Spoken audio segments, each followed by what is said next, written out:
everyone, this is Korath Landwalker, and this afternoon we have some flying and dying, probably involving me, in Star Citizen. The Intergalactic Aerospace Expo is over, and so is the free flight, and now things can kind of go back to what we will laughingly refer to as normal. Let's double check, make sure everything's going fine here with my sound. It is. So, what exactly is normal going to involve today? I'm standing here at the Easy Hab location at Everest Harbor, the space station in geosync orbit over the city of Loreville on the planet of Hurston, in the Stanton star system. I might as well finish up the long list of names there with the entire star system. And as usual, when I'm planning on flying, I am going to be wearing the cheap suit. And by cheap suit, I mean what they give you when you get out of the hospital. I mean, this isn't even the starting equipment. This is below the starting equipment. But if I'm going to be flying spaceships with the advent of physicalized inventory, it doesn't really become financially intelligent to be wearing more than an undersuit and a helmet if you're going to be putting yourself into a combat situation. And we are definitely going to be in a combat situation today. As you will note about the title of the stream today, the goal here is getting the license for very high-risk targets.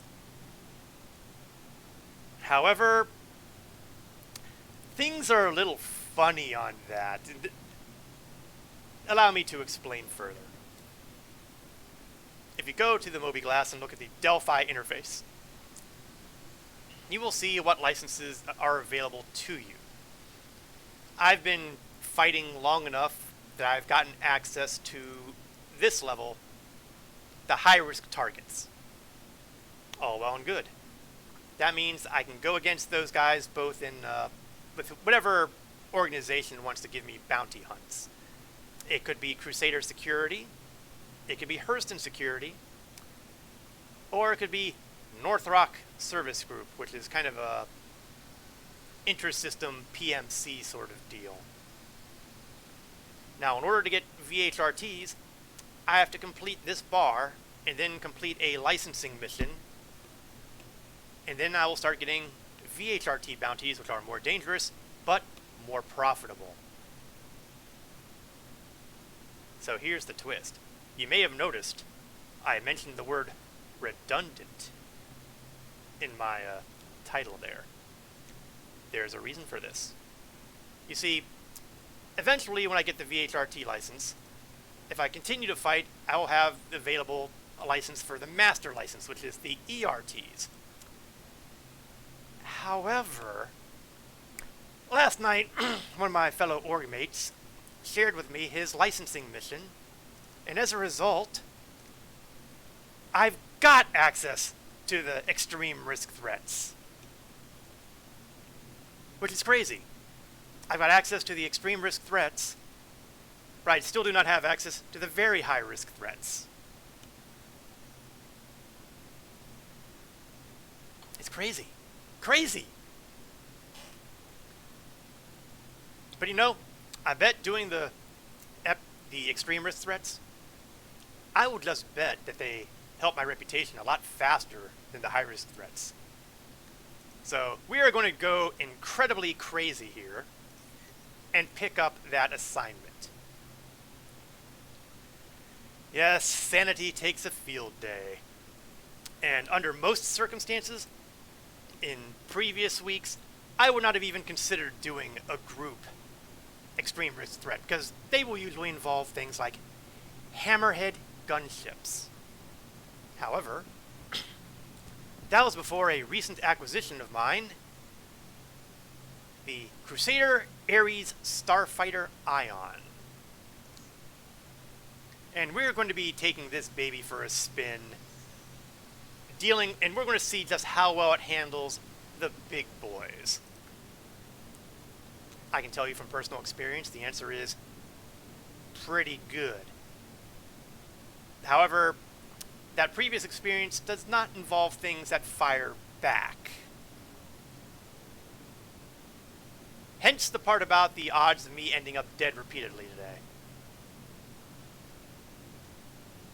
Well, Roy, nobody's here to see me victorious. Everyone wants to see me blow up.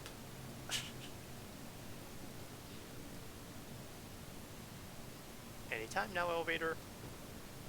I'm going to start poking the... Oh, there we go. I was just about to start poking the button again because, you know, just like real life, if you hit the button repeatedly, it will go faster. I'm pretty sure someone said that. I'm pretty sure there's empirical proof about that. Now, I'm going to be upfront. I am a big fan of the design language used by Crusader Industries. All of their ships look good to me. And the Ion, or more specifically the Ares class of ships, they're no exception.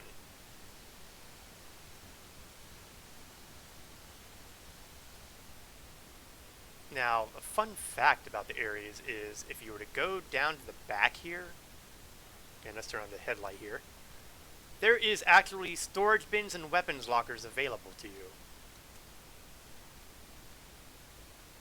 I don't know if you can get specifics. Here we go. So if you want to say store a couple guns, you can store them in your starfighter. So you can actually use this for realistic first-person shooter work. And there's also a storage bin where you can, you know, stick ammo and other related details. Crazy stuff. Crazy stuff. However, the big deal about the Ares is what's on the right shoulder here, the right wing. This is a big gun. Size 7. This baby will hurt you if it hits. If you're in a really small ship, it will kill you if it hits. It's also incredibly inaccurate when it comes to small targets, but it does just fine against bigger targets. And because of its huge size, we have a decent chance of making hammerheads go away. At least on paper. We're going to find out just how well it does right now. Or at least hopefully during this mission. Now, the heads-up display has been kind of screwed up lately. There used to be on the upper left and upper right status indicators for me and my target, so I could see how the target was doing and how I was doing in a combat. But at some point, they went away, and I'm still not really happy about that. And I'm hoping that's a bug and not intentional. So the only way you can really keep track of status is by switching the MFDs around. And adding insult to injury, right now the MFDs are hard to interact with because unless you zoom in close, you'll accidentally be activating other controls on your ship. But that's what I do now. I move my target status over here so that it's on top and the shields are on the bottom. I really don't care about my self status because if I'm getting hit badly, chances are I will notice it the hard way, by exploding.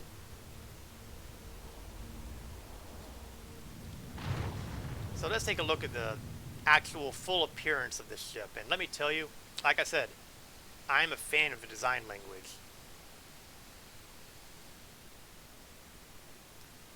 The Ares is a very good-looking ship. I'm a fan. I don't deny it. But we are not here because it looks good. We are here, theoretically, because it fights good. And we are going to start over at my target in Aberdeen because it's by itself. I'd rather not start out early dealing with two potential really scary opponents. I prefer to deal with my opponents one at a time if I can. That said, given the way bounties have been lately, one at a time is really pie in the sky, and I'll go into more detail about that momentarily. It'll mean more when I'm actually on screen.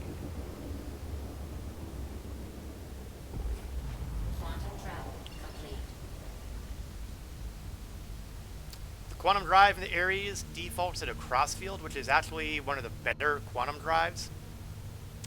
I was kind of honestly surprised. That means it doesn't take forever to go from one end of the planetary solar system to the other. That's a good thing. Now, ordinarily I would be doing these missions over the Crusader vicinity, because thanks to a character reset I did shortly after the expo, I had to do a character reset, and I chose my primary residence to be Orison, which a number of individuals I speak with would argue against. Oh nuts. Security op from Eckhart. Okay, I have to pick that up. There's a timer involved with that, and if I don't grab it, I will never see it again. Okay, I'm exaggerating slightly, but not much. Now, the good news is I can accept the offer, and that takes care of the time limit issue.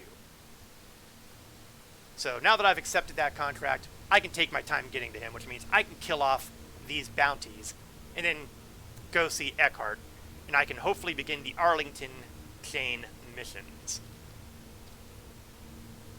Now, I could be wrong, but I could have sworn I saw something just... M50... That is not one of my targets.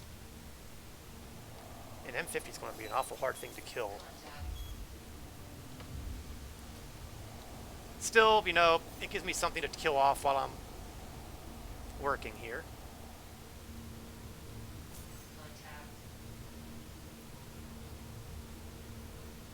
Okay, looks like I might need to do a double check as to who my targets are here, because I would hate to accidentally kill someone who I'm not allowed to get. Dowdy, Dorian, and Elvis. Elvis? Elvis?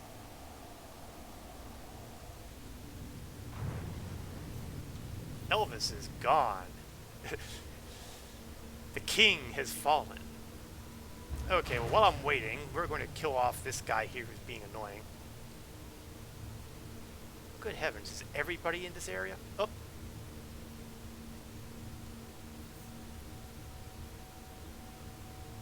I have no idea what's going on here.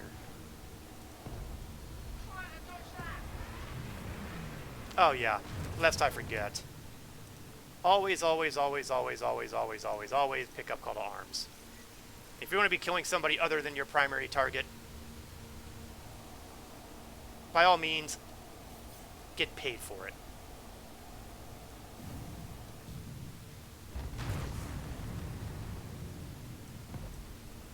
Now, as you can see, it's a slow rate of fire. It's very inaccurate.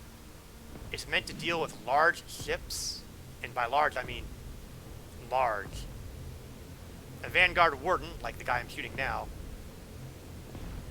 he's a heavy fighter, but he is still a relatively small target. Now, as he gets closer, the odds of me hitting the target become a lot higher. And like I said, this is a size 7 gun, which means if it hits you, bad things will happen to you. Hurricane is the first target of this, official target of this bounty. Which is a pity, because I was hoping for the hammerhead, honestly. Let's see, let's increase the number of countermeasures I have to work with. Dowdy. Well, Dowdy, I'm afraid it's going to be a bad day for you. Again, you'll note that the accuracy on this gun is iffy. That's one of the things that'll help counterbalance its effectiveness.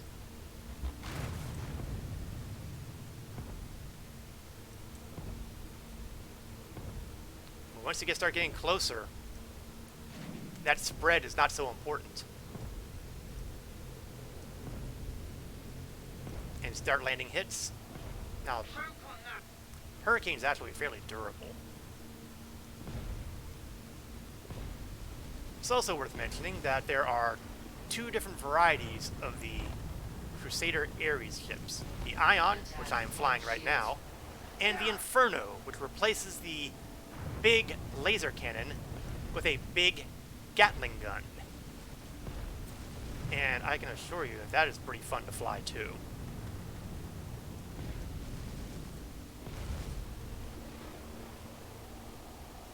So the Ion is definitely custom made to deal with these kind of big jobs. Not against the Hurricanes, grant you, but if you got a Valkyrie or a Hammerhead or bigger, or the Arlington mission where the Idris shows up, well now, that's where the Ion really starts to shine. Well, really both Ares ships. Unfortunately, landing hits on these guys is not as easy as it looks. Now that said, I'm hardly the best combat pilot either. Let's be honest. I'm flying against AI targets, and I am not a great pilot, but I do okay. Now that said, I'm getting very tired of this guy, so I kind of want him just to blow up. Yeah, like that. Okay, I really don't care about the ads because the amount of money that I'm going to get from them pales to insignificance compared to the money I get for dealing with the bounty targets. So we are going to leave Aberdeen immediately and head to Ita, our next location.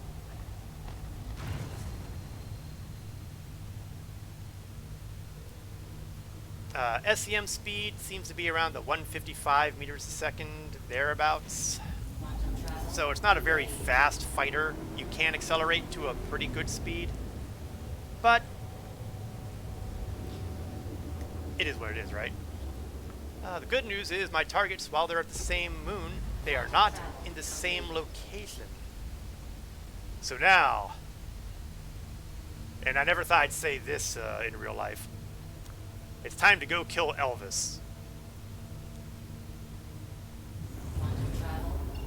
Thank you very much.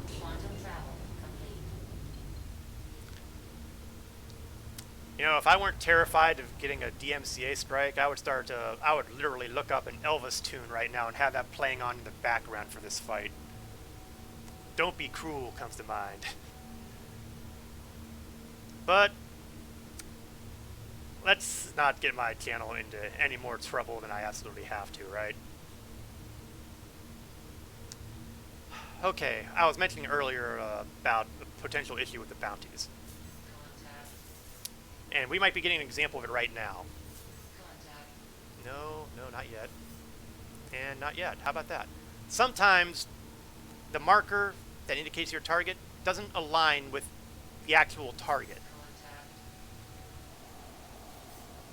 Yeah, see, there was a bit of a hesitation there before the marker aligned on the target, who is flying a Valkyrie, which means this will be a much more effective way of demonstrating the Ion's strength. But on some bounties, it takes a long time for that marker to join the actual target, which means you've got to dance around him and try not to kill the guy, because if you kill the guy, you don't get credit for the kill, you don't get paid, and your reputation takes a hit because you blow the contract. These are all things that suck. We don't like it when things suck. And I'm hitting an asteroid. There we go. Attack on shields. Now I am being hit by these guys. Depending on who they are, I might swat them soon. Now in the past, that would be a healthy bit of fighting before I blew him up. Here, he went out just like that. That is the power of a size 7 cannon.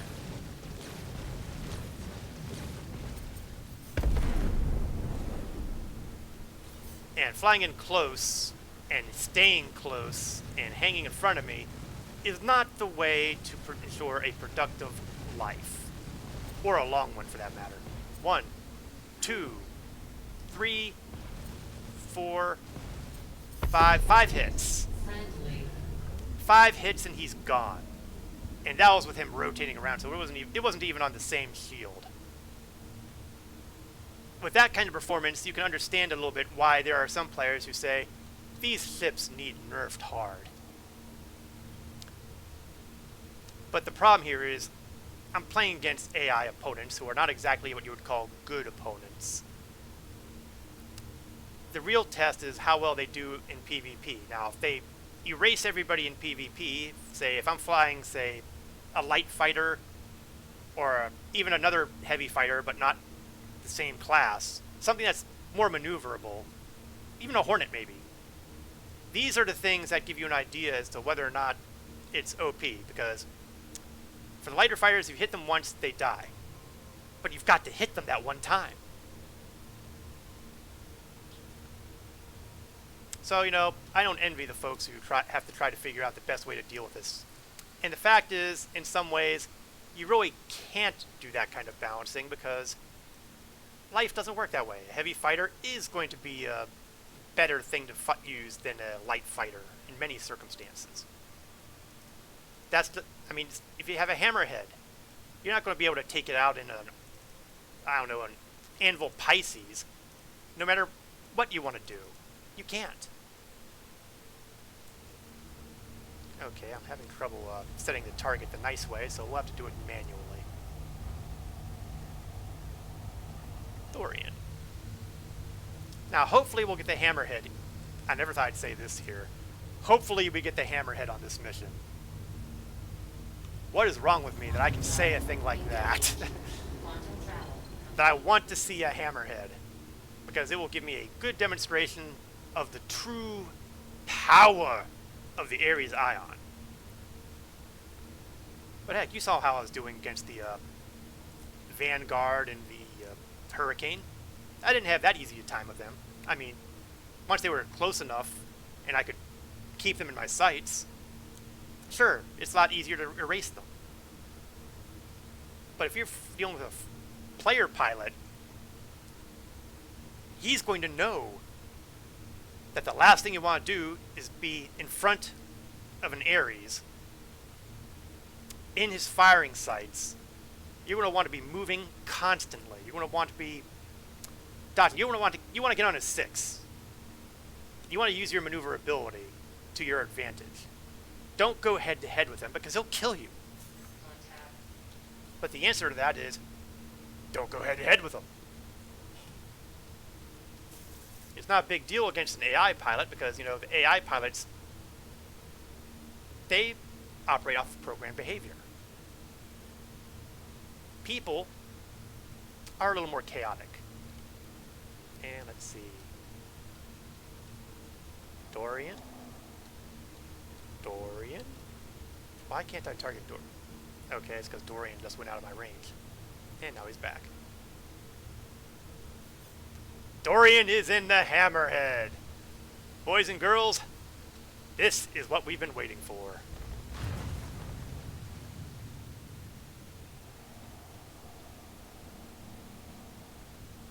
Let's dance. This is the kind of thing where the range and the spread of the laser cannon is not so bad because you're fighting against a large target.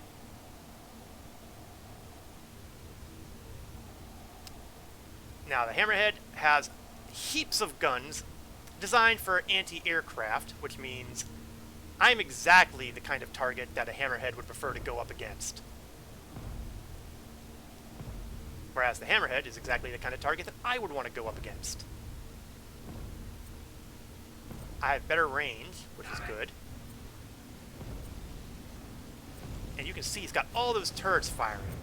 If he manages to get a good firing solution on me, I am nothing more than a dead man walking.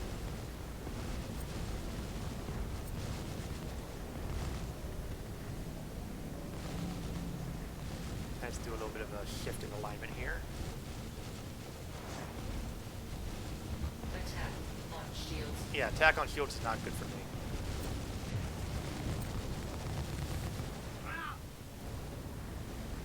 Yes, yes, curse at me all you want, but, you know, it's not going to stop me from opening fire on you and seeing just how well my gun deals with you. So far, he is in pretty good shape, but he's also not dead. But what we have here is what we would commonly refer to as a fair fight.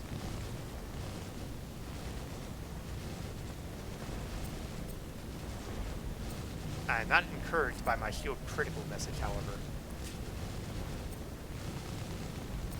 Well, you know, this is the kind of thing you have to expect when you're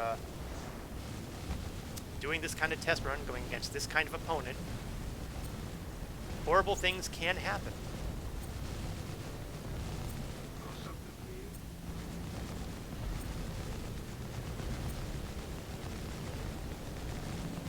His shields are mush, but his ship seems to be in pretty good shape so far. We're still not getting what I need to be the kill shot.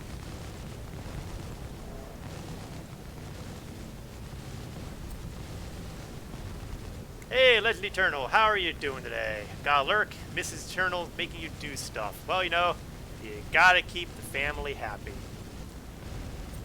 Glad to have you stop by and say hello, Legend. Let's hit this guy a little harder. He's definitely got red in his hull right now, which means he has an excellent chance of joining the ranks of the dead very soon. And there he goes. Ion, Rex, Hammerhead. Even with a pilot like me in charge. That completes my ERT here. Attack on shield. And now we're going to try to erase these guys who've been annoying me this entire fight.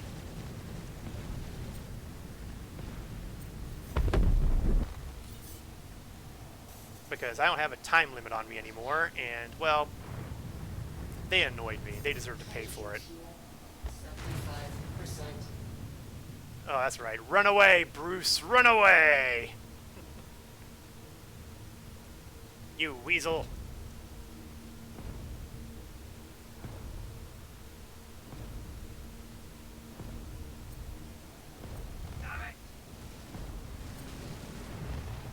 And once we're done with this fight, we'll take a quick look at my status and see how damaged I might look. It's very hard to determine self-damage because you can't scan yourself, and the only thing you have to work with are your MFDs. And the MFDs, to be fair, are not always Shields. reliable for that sort of thing. All the same, it's better than nothing. Target destroyed. And there he goes. So, taking a look at my MFDs, I seem to be completely unharmed. Take a look at my exterior view. Looks like while my shields were critical for a while, they held up long enough because I don't see any perceptive damage done to my ship. So that is a total and complete victory.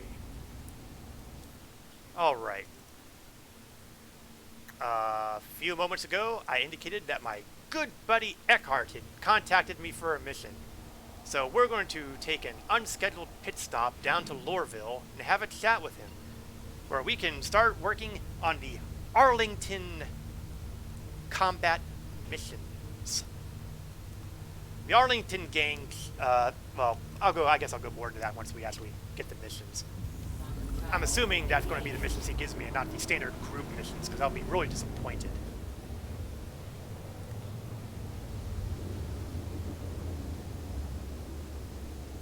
Now, in order for you to get these missions, you have to talk with Miles Eckhart in person, which is why we're going all the way down here to Loreville.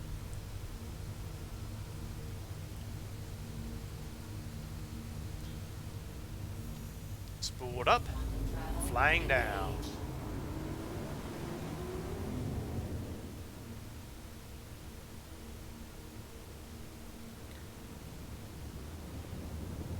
And it's kind of taking its time about it, isn't it? Alright, here we go. Loreville, home of Hurston Dynamics, the very people who own the planet. That's right. This planet is named for and owned by one of the big mega corporations in the Star Citizen universe. course. They got their money the old-fashioned way, by selling guns. The kind you load up on starships to go out and kill people with. Mostly attrition laser repeaters and dominant laser scatter guns. And they've apparently parlayed that into enough money to buy their own planet. Now, I can't recall exactly why Loreville was so attractive, although, judging from the number of mining facilities I've seen on the planet and around its moons, I'm guessing the mineral content must be pretty good. And yes, that is an incredibly huge building over there that's dwarfing just about every other structure in Loreville. The Hurston Dynamics building, freaking huge. Sadly, you can't land on it or do anything with it. They take it poorly if, you know, one of you unwashed fools pollute their pristine building with your engine fuel and the like. Because it's common.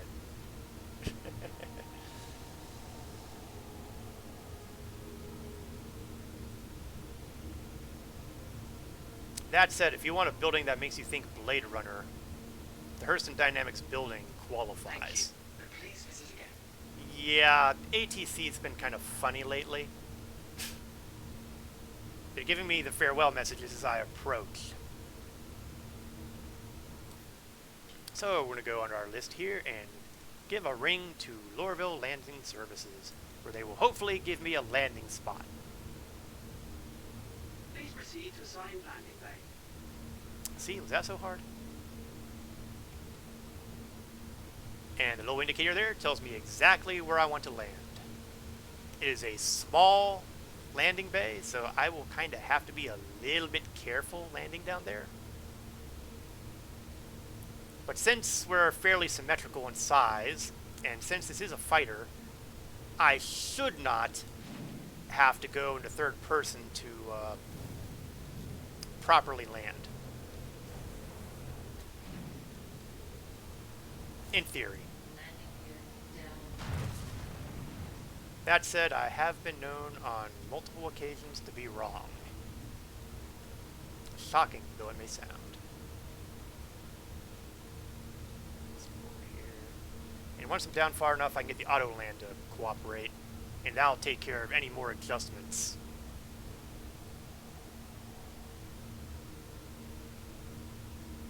Let the computer be your guide. Landing complete. Landing complete. Have a pleasant. Engines off. So we'll shut the engines off and disembark.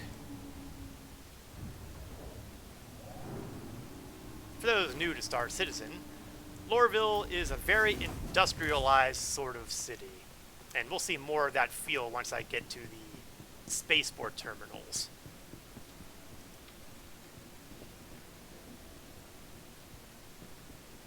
Hangar 6. Not that that'll matter because I'll be storing the ship anyway. And we'll take the elevator here to Tisa Spaceport proper.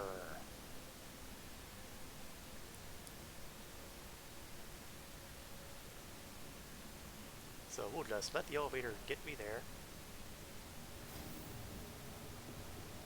Now, for those who are interested, over here you have a rental terminal, so if you want to fly a ship and not pay the large number of credits to buy one outright, you can always rent one for 1, 3, 7, or even 30 days through this terminal.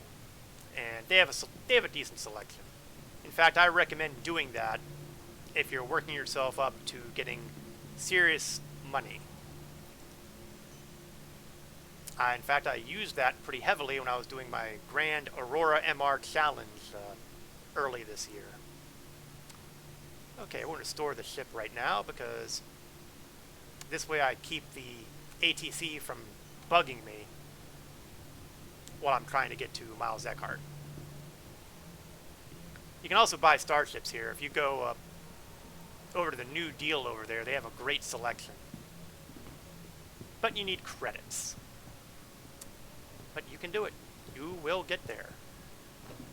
It is not as hard as it sounds once you start rolling.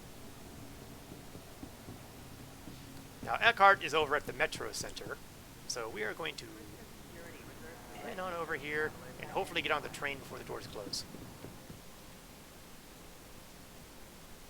I'm going to bring up my contracts. I want to make sure I'm still tracking that. There we go. Yeah, let's take a look at the contract actually in more detail. Mal Eckhart here. I got your name from our HR department. They've been hearing good things about you and recommend I reach out. Now, I like to meet somebody face to face before I get into business with them. Call me old-fashioned. Why don't you swing by M&V Bar and we'll talk, see if we feel like working together. And you'll see that he's the CEO for Eckhart Security. This message may contain confidential, proprietary, privileged, or private information. The information is intended to be of the use of the individual or the entity designated above. Gotta love the disclaimers. Very professional is Mr. Eckhart.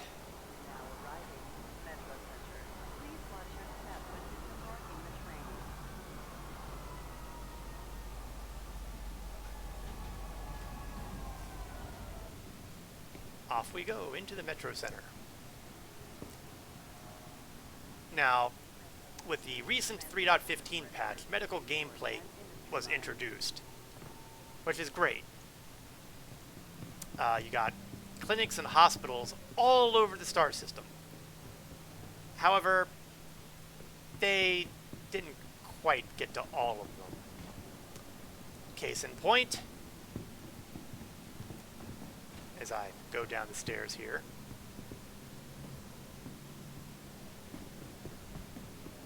Case in point, Maria Pure of Heart in Leavesden Square. It is still closed. It's still empty. Oh, suddenly there's light. Let there be light. It's one of those things that is going to be dealt with in next June. That's right, June. Somehow, actually no, I take it back. Probably March. Okay, I'm going to take that back too because, you know, the end of the quarter is in March, but they'll probably not get it out until mid-April. So we'll call it April, where the Maria Pure of Heart Hospital is available for use. Strangely, the hospital at Area 18 is going to be coming in sooner. They'll be coming in by the end of the year. I have no idea why they're doing Area 18 first. Area 18 doesn't see anywhere near as much combat as Loreville does. I don't really get it. However, as usual, I was not consulted. So we're going to just ignore that, and we're going to pull up a chair and chat with Miles Eckhart. This fellow here, who actually has his beer. Hey, Sport, grab a seat. Even though it kind of looks like it's melded with the table there, so, you know, we're going to have a seat, and that's like he said, and we're going to have a chat. Before we get down to business, I gotta say, hell of a job on that last run. We understand each other? Good. Got a new job if you're interested. I am I'll interested. send the files. Well, at least he's got his beer, even though it's kind of strangely positioned. And it is the Arlington gang. Awesome. We're going to take that mission right off the bat. We're going to start doing the Arlington Good luck gang. and all that. Yeah, appreciate it, Miles. Now, the thing is, the early missions, they're going to involve pretty light, fast fighters. And, well, not to put too fine a point on it, taking the Ares is overkill. In fact, it'll actually be making my job harder. I don't really need my job to be any harder than it is, so we are probably going to fly a different ship to deal with the first couple of the Arlington targets. Of course, this also brings up another problem. As I mentioned at the top of the stream, I relocated my primary residence, thanks to a character reset, to Orison, which is on the other side of Stanton. That means that almost none of my starships are located here. Ironically enough, I did have a starship located at Loreville before, because I wanted to have the ship available if I was fiddling around Loreville. But after the character reset, well, everything moved around a bit to the primary residence. So, you know, start from scratch, life's tough all over. I get it over with. Let's try this again. I got over it. There we go. Brain is moving faster than the lips. An occasional occupational hazard. Now, the Arlington mission chain is a great set of missions. This is an actual chain of missions where you kill off one guy, the next guy becomes available. And you got a progression. You're fighting against light fighters, then heavier fighters. Then you get near the end where you're dealing with hammerheads. And after you take out the hammerhead, another recurring mission pops up, which is far more interesting than all of them combined, where the Arlington gang hijacks an Idris capital ship. And that could be a pretty fun and exciting mission, except right now I think they kind of had a little bit of an accident with the Idris mission, because the last few times I've been engaged against them, their turrets didn't seem to be working. I think the Arlington gang, they stole off-the-shelf Idris, I guess, one without any guns, because they couldn't shoot me worth anything. In fact, I will say it right here, I was able to solo an Idris in the Crusader Ion, Ares Ion. That's right, I soloed it. It's not as hard as it sounds when you don't have to worry about being shot at by the thing, though, so I would not view that as a typical experience.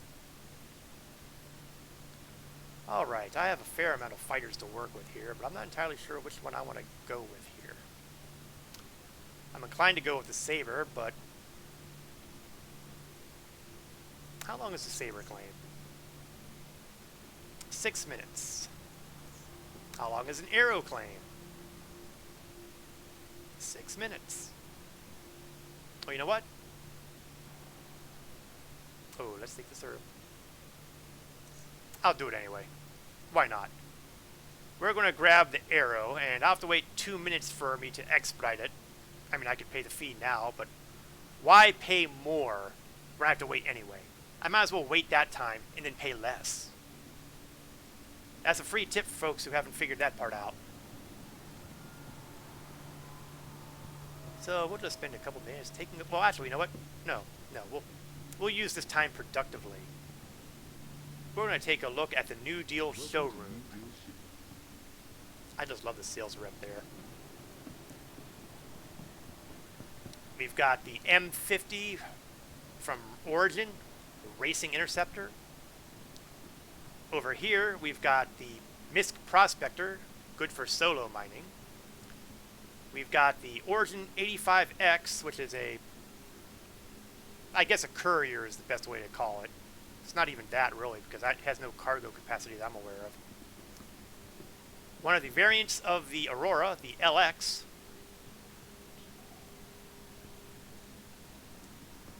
And if you really wanted to go through a whole selection, you can use this terminal, and you can see that they sell all kinds of ships, going all the way from the modest Consolidated Outland Mustang Beta, all the way to Anvil Hammerheads, all the way to Origin 890 Jump Luxury Yachts. So we've hit the gamut of the ships available in this game. I mean, the 890 Jump, if you pledge for it, it's like $950-ish, thereabouts. And people say, oh, I'm never going to fly one of those. But look, right here, you get 32 million, you can buy one in-game and fly it. Virtually every ship that is in the game right now, with the exception of a couple promotional ships, can be purchased in-game. The only exceptions to that are the ones that were just recently released at the Expo. The Crusader A2 Starlifter, the Hercules, the Anvil Spartan ground vehicle. Okay, technically the Origin 400i is also out, but that just released a couple weeks prior to the Expo, so that falls in the same category. Also, over to the side here, you can take a look at some of the bigger ships available. They've got one of the Mustangs out here, but you've got on the left the Constellation Phoenix, and I really want to point out the Phoenix here, because even when it's on sale in the pledge store, it's a limited hull, which means you only have there's only so many hulls to buy and then they sell out. Let's not get started on the whole idea of artificial scarcity. You know it, I know it, but that's the way it is. But here in game, it is always available. And it's only available for, let's see, a little over 5.5 million credits. And you will get to a point where it's not hard to get that. And you got the Hammerhead, which is, well, we saw it more recently breaking apart, but if it's crewed by a player, a full player crew, it can be terrifying.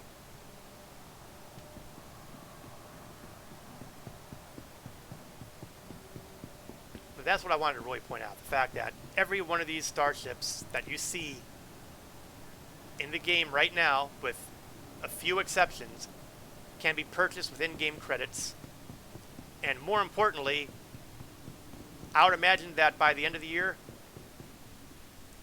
almost all of those ships will be available for purchase in-game as well. You don't have to pledge zillions of dollars to play the game, to enjoy the game, and to fly almost any ship you care to fly.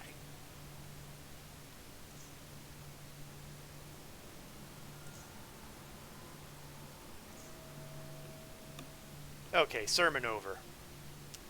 Time to get back to blowing ships up. Hangar 9.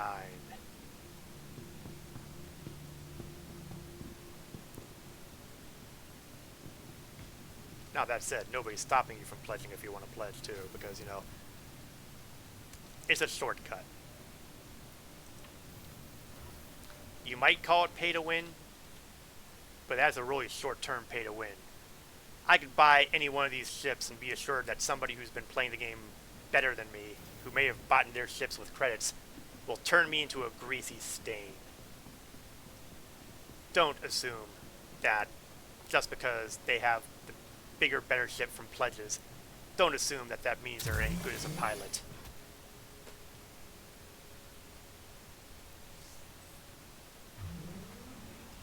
Alright, the Anvil Arrow is one of my favorite ships to fly.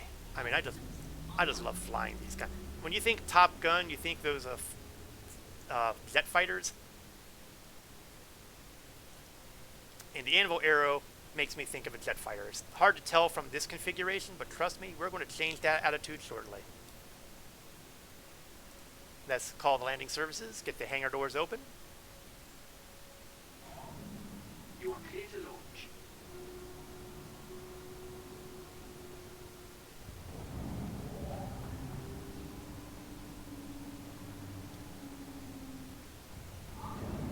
And we'll take off. Up the landing gear, and now this looks like a fighter, doesn't it? I just love this design. Now the bad news is that the stock Arrow has energy and ballistic weapons, and that's a potential problem. Ordinarily, I like to replace these weapons with all energy. But, you know, I'm not getting fancy today. We're just going to go after the target, take him out, move on to the next. Eventually, they're going to get large enough and dangerous enough that fighting with the arrow will be a poor decision, and will bring the ion back out to deliver the beatings. So, we are going to take a look at where he's hiding. He is hiding at the moon of Magda.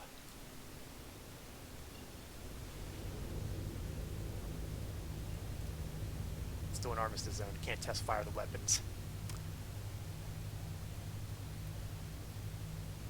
You'll note that it's kind of in on the right-hand side of the screen there. I've got 2 Scorpions, 2 Bulldogs. And it's a nice kind of way to determine how you have everything mapped, because the ones on the left are on one weapon group, and the ones on the right are in a different weapon group. And if you were to put them on the same weapon group, they would all be in one column. So that's a good visual shorthand to determine which guns are going to be fired by what trigger. These are my energy weapons. And I have 81 shots before they have to recharge. And as you can see, the yellow part, that's heat. You can overheat the weapons. And they recharge pretty quickly. On the left-hand side, which I'm not demonstrating right now, those are the Scorpions, and those are ballistics. Which means every time I fire, the 295 number on the left is going to drop fast. So the strategy here is to hit them with the energy weapons until I've taken their shields into pieces, and then try to finish them off with the ballistics. That's the theory. Of course, we all know that theory and practice are not always the same thing.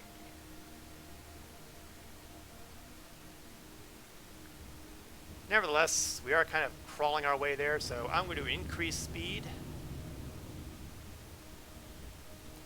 I'm also going to turn off the coupling, because when I'm flying a light fighter, I like having a little more control over how it maneuvers. Don't need to make those wide turns when I'm light enough to do fast flip arounds and go. And that was a fast update too. I'm amazed. But I have to manually change my velocity, so, and my vector. So I'm not actually flying completely straight right now. You see those kind of brackets in the center in white? That's the indicator of where my velocity is heading, where the thrust is going. I am pointing in a direction that is not exactly the target. He's flying a Hornet, which is actually a pretty bad ship to be going up against right away. I probably should have also activated my yeah, get those countermeasures out fast.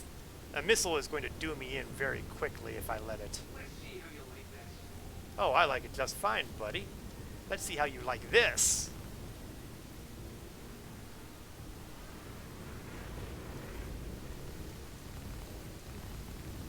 Yeah, talk trash to me, why don't you? And you'll see that his shields have taken a bit of a hit there, but not quite as much of a hit as I was hoping. Now he's taking a hit, so we're going to hit him with the ballistics.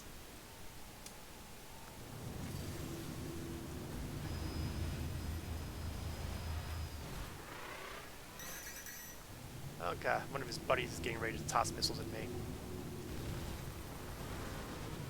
Looks like he's regenerating some shield, so more missiles, more countermeasures. Don't ever underestimate missiles.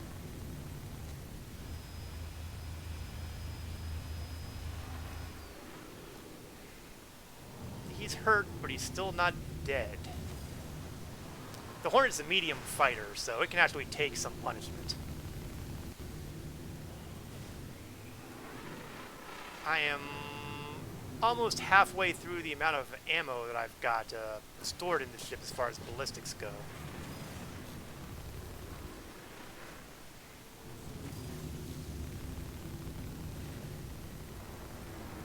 And his shields are back up. Which is one of the reasons why I'm... Shields hit. Oh, and now he's hitting my shields. That's not the way it's supposed to work.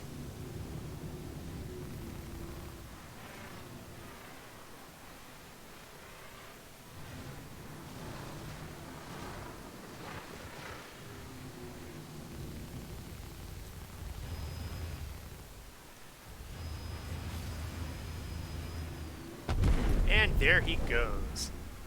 Mission complete. That said, we do have a Gladius dogging me.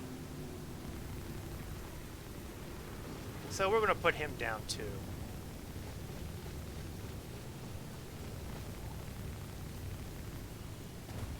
And if things go well, I may not even have to use the ballistics on him. Because the Gladius is a direct competitor to the Anvil Arrow. They're both light fighters. And so, the enemy is dead. Too bad. Oh, what was that? Did I just get a radar lock on me again?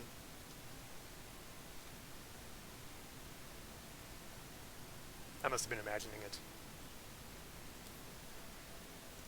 So let's take a look at the contract manager and see if the next Arlington target has rolled in yet. He has not, although I'm getting plenty of ERTs showing up. But there's no way I'm doing an ERT in an Anvil Arrow. The potential of dealing with a hammerhead? Not just no, but hell no. So I think I'll take an opportunity while I'm waiting for the next Arlington mission to show up to head back to Everest Harbor and load up on ammunition. I mean, I'm down to 83 rounds. This is one of the reasons why I've been replacing my ballistics with energy weapons whenever I can. Because while ballistics are certainly something that'll hit hard and do a lot of damage, and they tend to laugh at shields for the most part,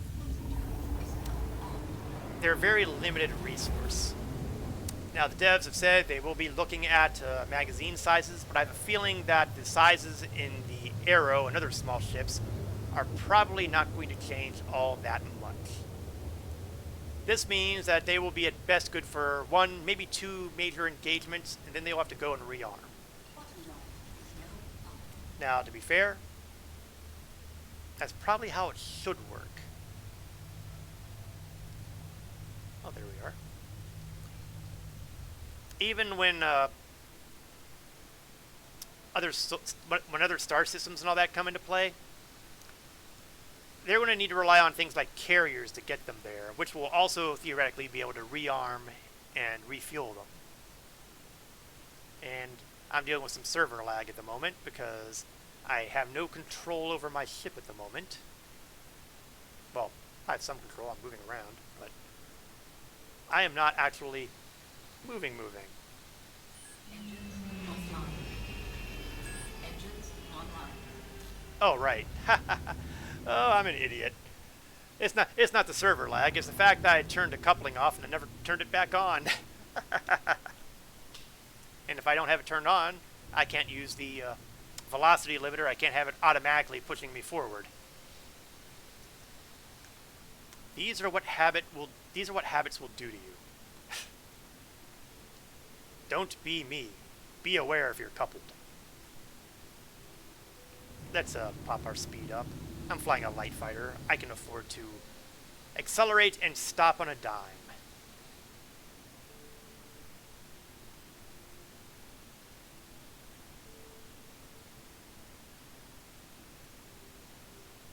Entered the armistice zone. That means shooting people here will get you criminal rating. Thank you. At least this is good. Yes. But I want to talk to Everest Harbor to land.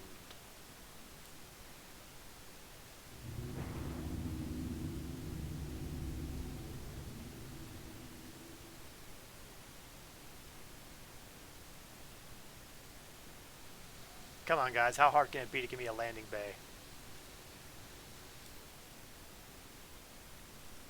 Okay, one more try. Then I start strafing the space station. Please proceed to assigned landing bay. Yes, this is what I wanted to hear.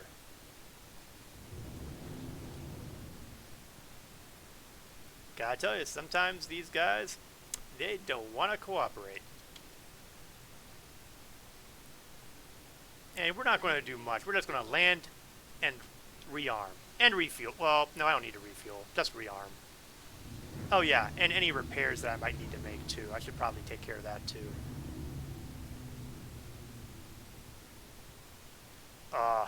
Like a glove. Didn't even need auto landing here. Landing complete. Have a pleasant stay. So, vehicle maintenance. I've done minor damage. I mean, 3 UEC repairs. That's like scuffed paint job. Restock the ballistics. Only 63 UEC. So, it's not like it's a financial burden to do these things. It's just a question of time. If you're looking to maximize the amount of credits you get per hour, the time it takes to go restock your guns is money that you're not getting from taking out your targets. And this is why I like energy weapons better. Alright. We still don't see the next Arlington guy. Oh, yes we do. I'm just having trouble reading. Next Arlington guy. Group warrant. We're all set. This guy is Nix Cantwell. Unfortunately, it doesn't really give you too much information as to what he's flying. But I'm pretty sure that whatever he's flying, the Arrow can take him. And hopefully I won't completely embarrass myself now that I've said something so firmly positive in that direction.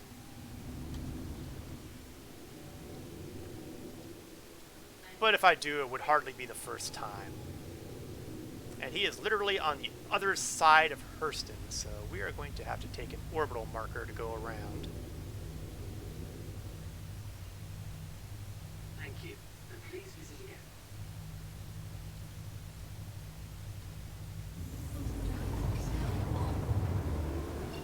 Yeah, I'm kind of just cheating my way through. Well, it's not really cheating, technically. I'm eyeballing where to go and letting the quantum computers do the work.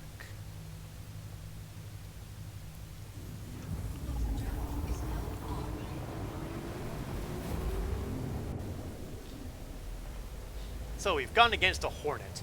What will be the next starship on the list?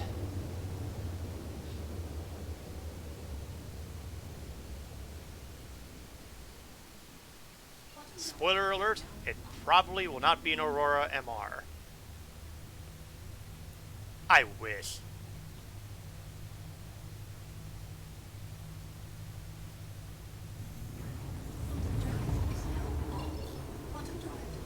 And there's the target. Looks like he's in a bit of a thicket of asteroids. It's amazing how many bounties tend to hang around little pockets of asteroids. You can't really call them an asteroid belt because it's not. I like to think of them as asteroid thickets.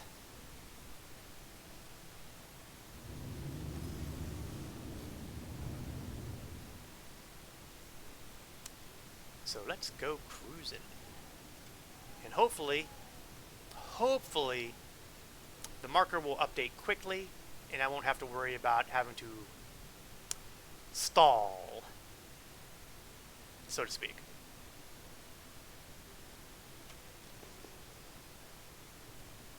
I like to do the pings occasionally because sometimes I can't see the asteroids that are really, really small until it's almost too late.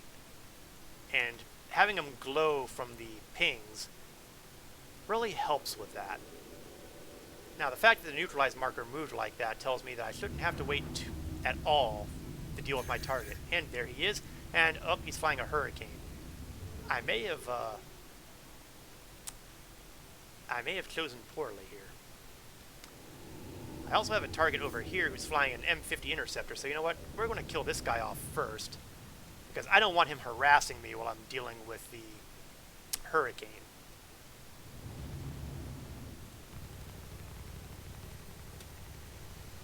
And if I can take him out with just the lasers, that would be great, because I really, really don't want to use ballistics on this guy.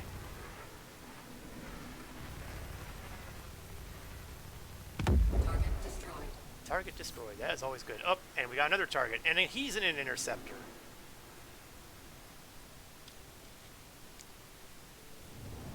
Well, you know what? Second verse, same as the first.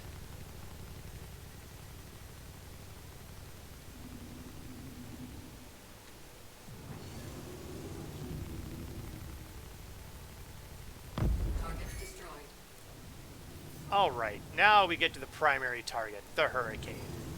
That's the one I've been saving the ballistic ammo for. Hurricanes can be obscenely dangerous because they've got scatter guns and they've got a turret. And if I'm not careful, they are going to erase me very quickly.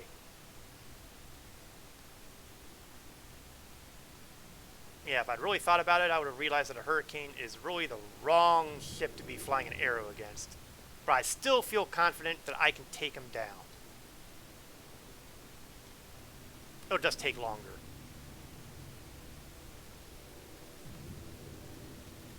The advantage is maneuverability. My Ion didn't have anywhere near the maneuverability of an arrow. Got something for you. Yeah, well, I got something for you, too. Hopefully my thing will be more impressive than your thing. You know, now that I think about it, that was probably the wrong way to phrase it. Oops, looks like I took a hit somewhere along the line.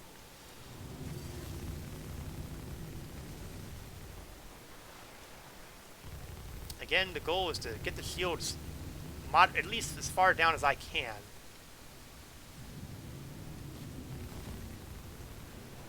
And then unload on him with the ballistics. Every ballistic shot must count.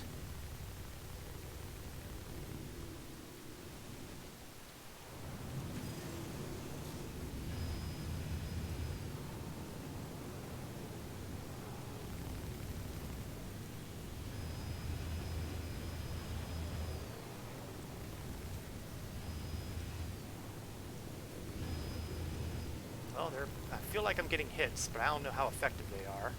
Well, they must be doing something. I can see red hull on the MFD. Yeah, rule of thumb, Hurricane, if you're trying to outmaneuver me, you are really barking up the wrong tree. Target destroyed. Target destroyed. And that is how I like my targets. Now, admittedly, they tell you capture the Arlington gang member, but until they put that kind of capability in the game, capture is really a euphemism for kill them off. Someday. Someday bounty hunting will be very different. But it ain't happened yet. Okay, do I have the next? Okay, next up is Weepy. Weepy, Weepy, Weepy.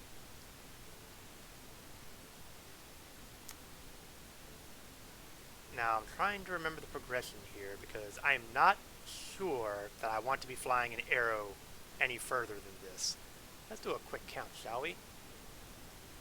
Took out him. Took out him. Taking out him.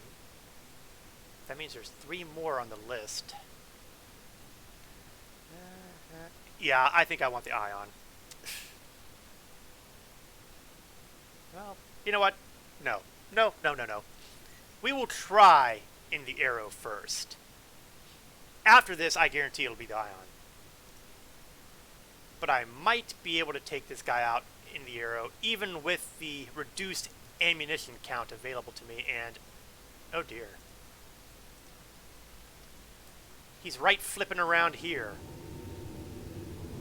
I ain't going to have to go very far at all. This guy is practically right here. Well, that could have gone horrible quickly.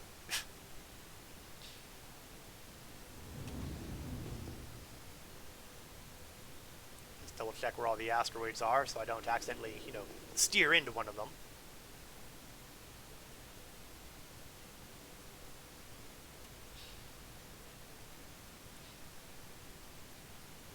I did not expect the spawn point to be this close. But it also means I might have to wait for him to actually spawn in, because usually the target can rely on, travel time for me to go to one place to another to get all of its spawning stuff taken care of. But this is practically right on top of me.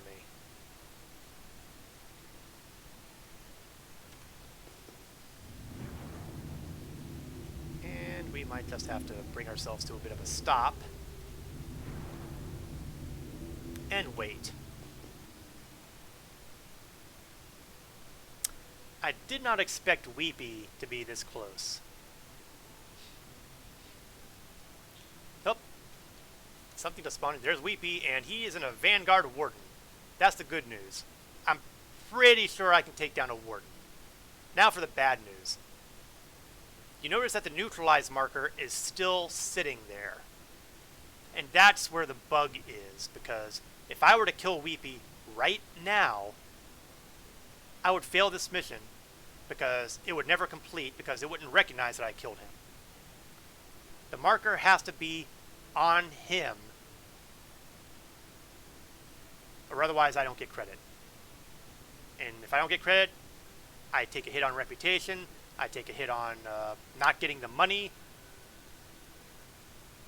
That's a bad thing. If I'm going to be taking out an opponent, I kind of want to get paid to do so. I mean, okay, I'll get some money because of the call to arms. But I won't get money for anything else.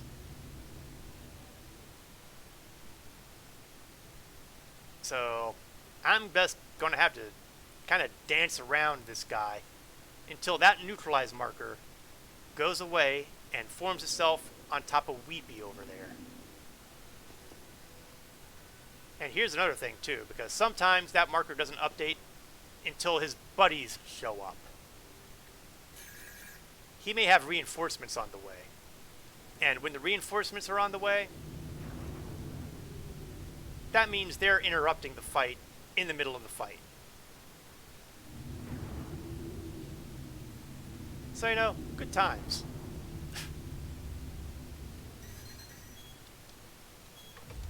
Okay, we knew those missiles were coming. So I've got to basically not deal with this guy. Well, actually, you know what? He's in a heavy fighter and I'm in a light fighter. I can, at the very least, I can start annoying him by peppering him with lasers and taking down his shields. Bogey. Oh, guess what just happened? Neutralized markers come up on him, which means now I can fight him in earnest.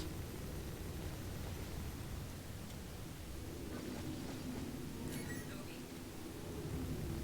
So the goal here is to fry his shields as much as I can, because laser ammo is cheap.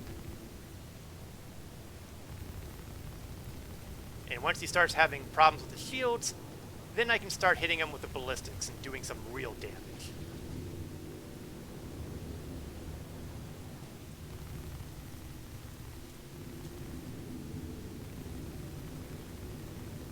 Not much more.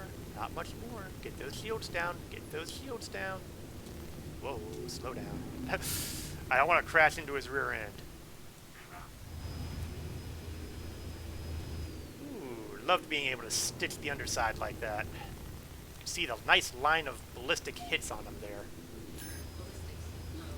Yes, I know my ballistics are low. That's why I'm trying to make every one of those shots count. It's the prime. Oh, and now I'm out of ammo. That means everything that I gotta do has to come from the lasers. But if I can keep a fairly steady stream of fire on them, which I admit I had to stop because I had to recharge the capacitors. Now that was a successful fight.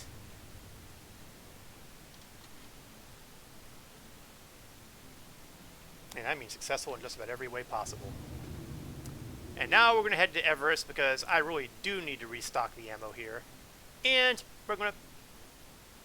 I have another contract available from my buddy there. The problem is that's probably going to be a group mission sort of thing. It's going to take me out of the way of the stuff I want to do right now.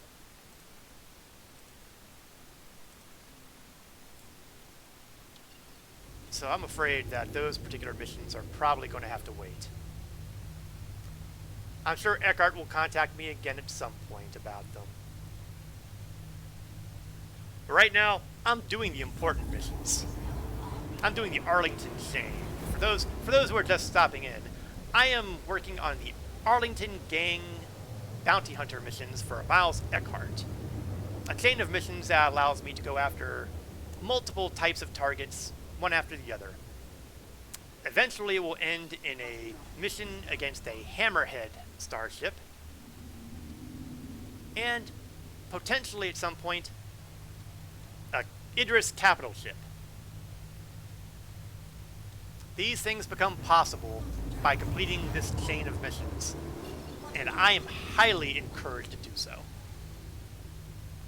However, my targets at this point are going to start being, shall we say, a level more dangerous. And if I'm going to go against that more dangerous opponent, I'm going to want a ship that can hit a lot harder than an anvil arrow.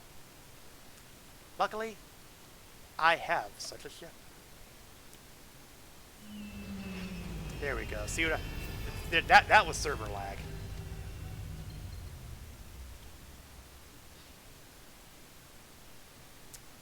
I'll restock, I'll repair, but then we're going to store this ship and pull out the Crusader Ares Ion, which is very likely the flavor of the month. It's a ship meant to take out large vessels, is meant to help take out capital ships, not necessarily by itself for the capital ships, but it can. I've soloed the Idris, but the Idris seemed to have a little bit of a problem with its turret gunners being sick for the day. I have a feeling that that encounter would be very different if their guns were working. Okay, I've learned my lesson the first time. I'm going to wait till I get the ATC message on my screen before I start calling them. Please visit again. Nope, you can't fool me. I'm waiting. Don't trust you boys one bit. Okay, now I can contact them.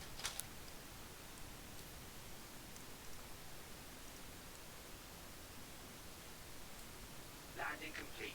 Have a pleasant stay. No, no, no. That's not what I want to hear. Please proceed to assigned landing bay. That is what I want to hear.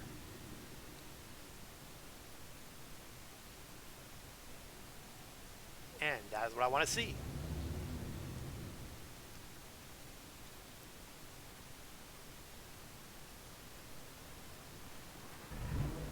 Now, hopefully, and I can't really prove this because I haven't actually examined it, but even though I am doing the Arlington missions, I should still be getting progress to earn my VHRT license, the Very High Risk Threat license.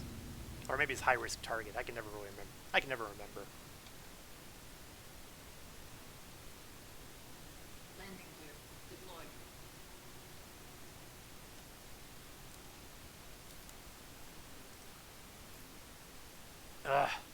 Seriously?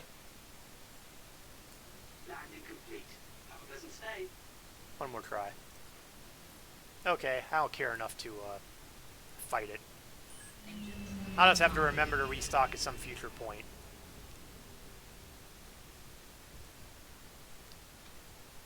I would probably be a lot more irritated if, you know, I was planning on using that ship for the next missions. But I'm really not.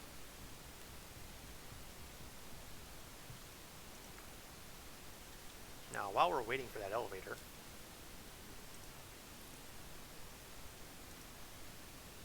I don't see a request for VHRTs. Let's take a look at Delphi, at the Bounty Hunter Guild reps.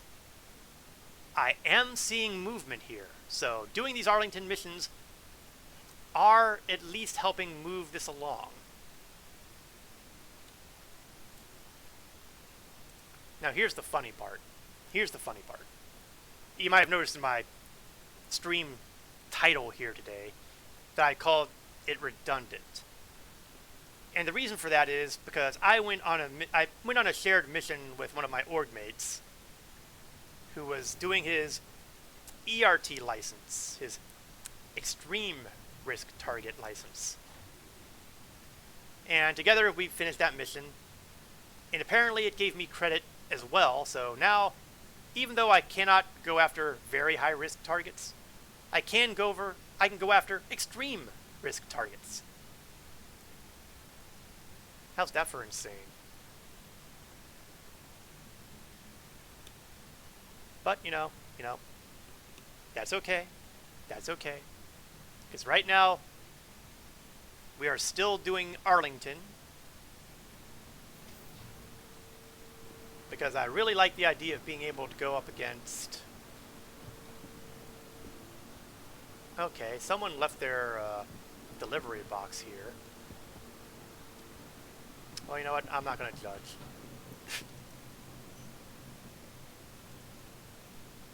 Let's store the anvil arrow.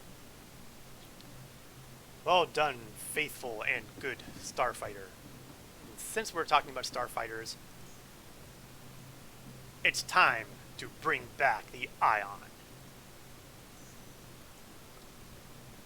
Pad numero uno.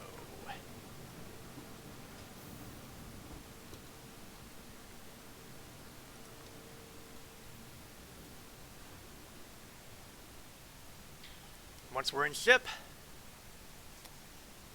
we can start working out the next contract target. It should be up by then. It may even be up by now. I wasn't really paying that close attention while I was looking at the contracts and my Delphi reputation status list and all that. Always perfect. Okay, we're closing in on the Ion. Open sesame. I timed that a little off. I should have started saying that a little earlier.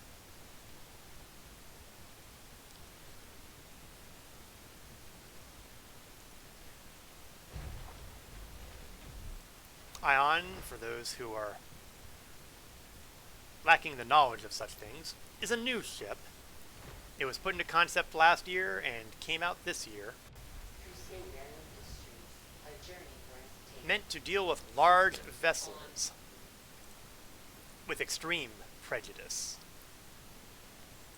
Oslo Arlington, you are the next contestant in the Bounty Hunter Target Club. Do I have anything I need to repair here? Let's take care of that before I get started. Minor repair, minor restock, refuel.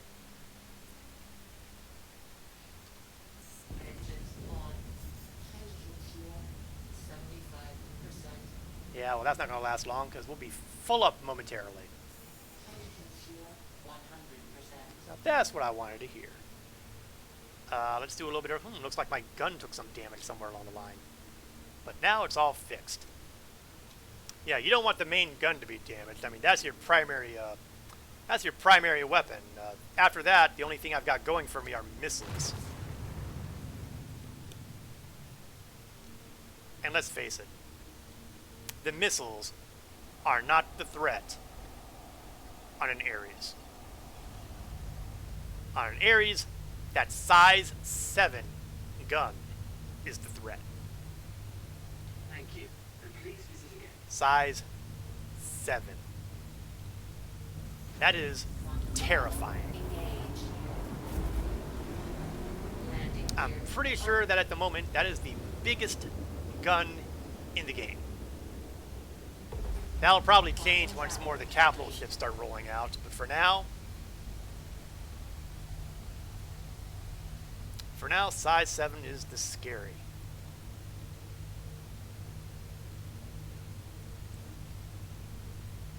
That said, it's only one gun. Travel engaged. Quantum travel complete. Now, we're not going to bother with the decoupling on this one because the maneuverability of the Ares is not quite the maneuverability of an arrow.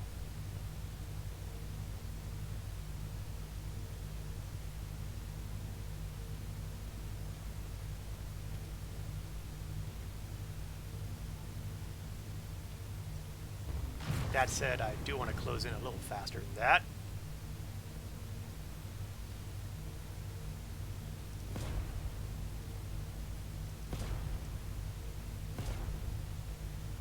Yeah, I'm literally holding the mouse button down, so this is the rate of fire for that cannon. And you may have noticed that the shots have a pretty wide spread, which makes them tricky to deal with small targets unless you're pretty close to them. Now, Oslo Arlington is in a retaliator, and ordinarily this would be a really long and painfully drawn out fight because the retaliator has a heap of health. But we are now flying an Ion, and hopefully that will help mitigate the amount of time I'll be chewing away at this guy. Will it be sufficient? Let's find out together.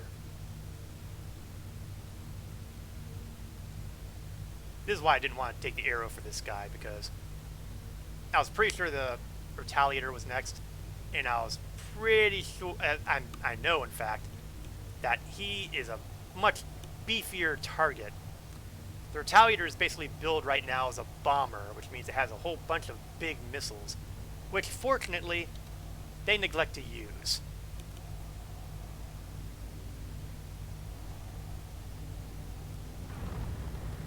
That said, he's not even firing at me at the moment, which is good, because, you know, I don't really want to bother with this guy until I get the credit for killing him. And the marker has not yet moved up on him, which means he's probably waiting for his buddies to show up. That's been pretty consistent. Oh! There we go. Let's see if we can make this retaliator's day miserable.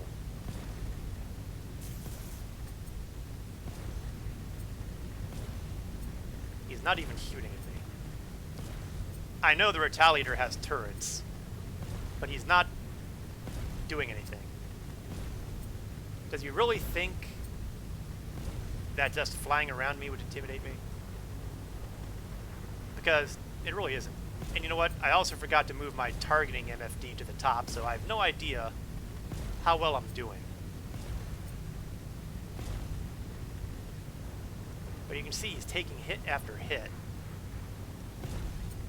And he's actually taking the hits. Those aren't his shields going up. That is actual hull damage.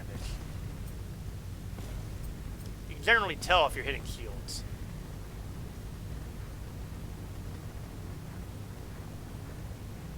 There he is, just effectively sitting there like a bump on a log.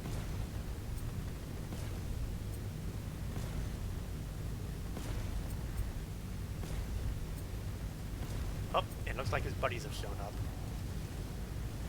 Attack on shields.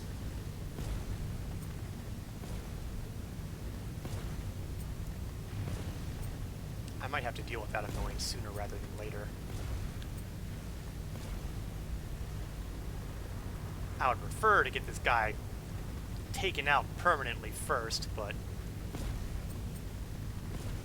I may have to break off and deal with the friends he's brought along. This is still a pretty long fight here, all things considered. He must have a sack of health to be taking this many shots from a size 7 gun.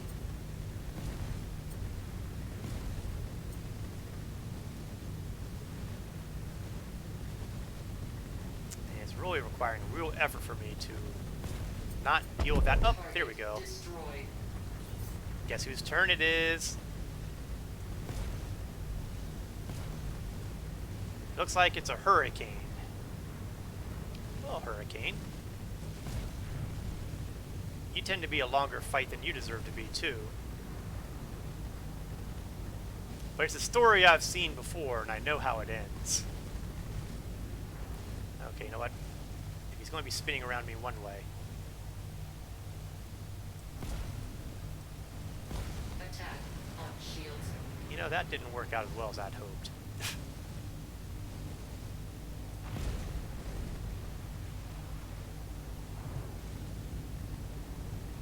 Now, some people would have already killed this guy because, you know, they're significantly better pilots than I am. Plus, they're probably using, you know, super sophisticated dual stick or other fancy methods of controlling the starship, whereas I'm using a mouse and keyboard. It's because I'm old and set in my ways.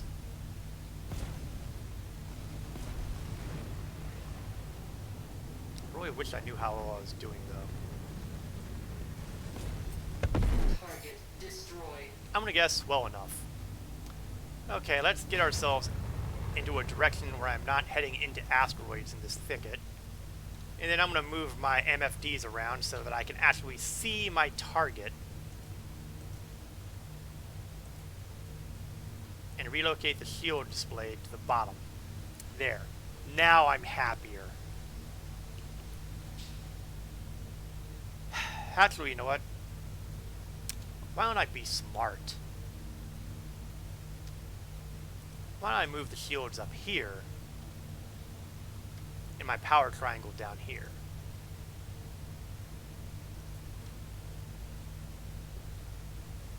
And that way I know how my shields are doing at any given time. Now, a smarter guy would move the self status up there, but again, I usually don't want to know how bad it is until the fight is over. Okay, let's open up the Moby Glass and see where things stand with bounty hunting. Has the next Arlington guy shown up yet? He has not. How's my movement on the Bounty Hunters Guild going? Not much movement. I'm beginning to think that the ERT was what got me moving there.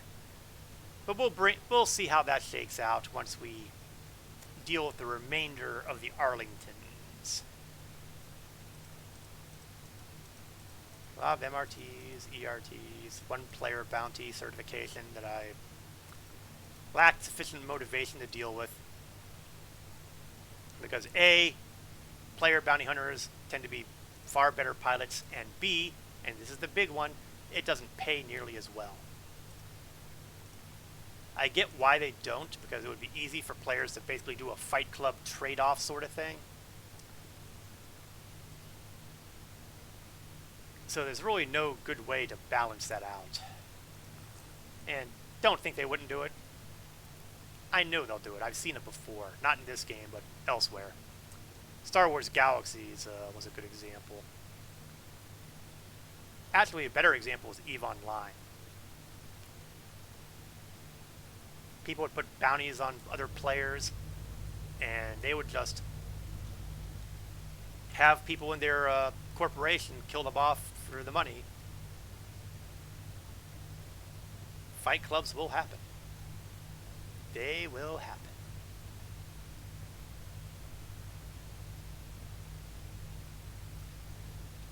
Okay, come on, let's see that Arlington mission show up. Yeah, there we go. Cass Dent. And if I recall correctly, Cass Dent will be flying a ship that is going to be far more interesting.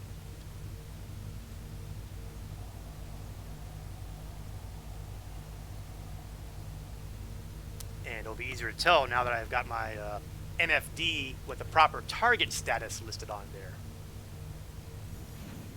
Quantum travel engaged.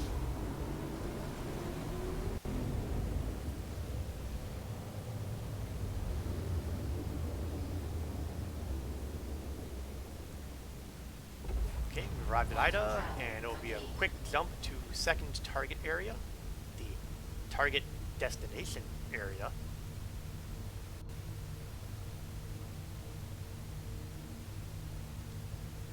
Quantum travel engaged. Quantum travel complete. Alright, do a quick ping, see if I can... Okay. Gonna try to angle it over to the side here, and we're gonna bump our speed up a tad, so that it doesn't quite take forever to get to the area. No real hurry, because again, need the target marker to be on the actual target to get credit.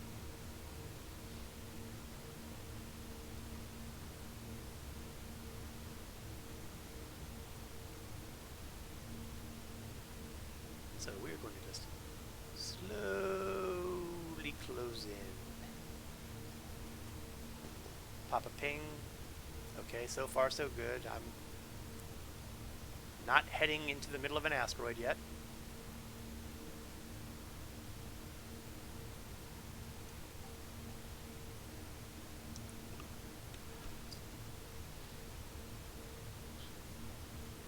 And he still hasn't spawned in yet, so we're going to start slowing it down here.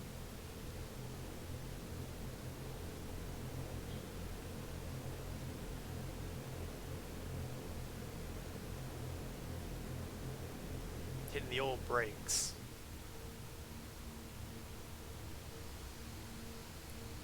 And then we're just gonna sit here like a bump on a log,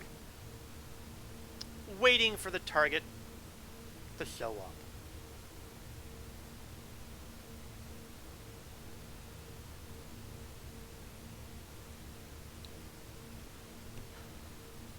If I remember correctly, Cass Dent will not be flying a ship. Oh, somebody just showed up.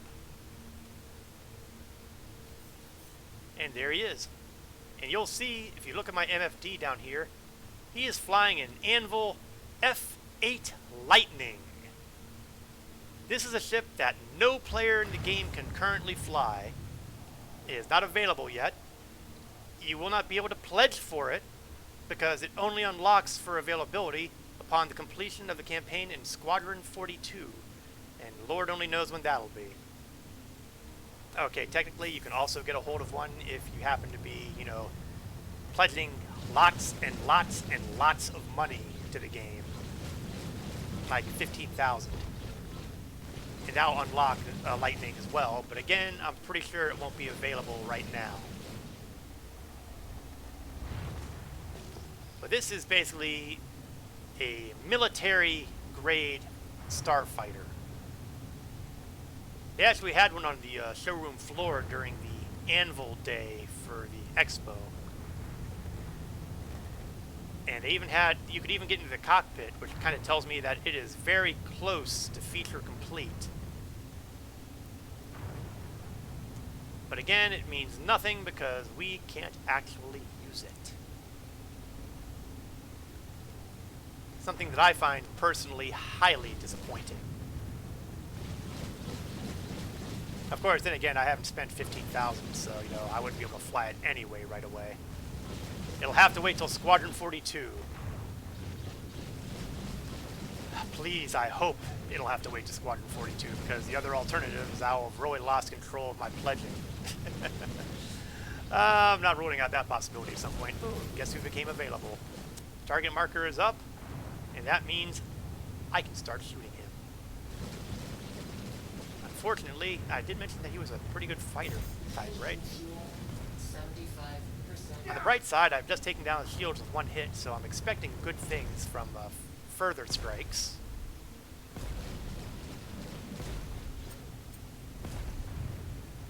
Still no hull damage, though, so he is tanking him like a beast.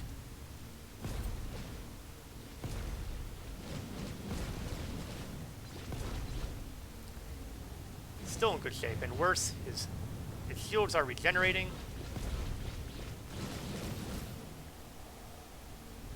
So this is going to be a tough fight.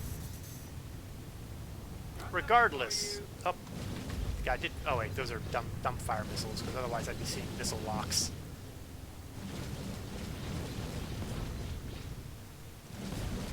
Oh, he's maneuvering, that's for sure.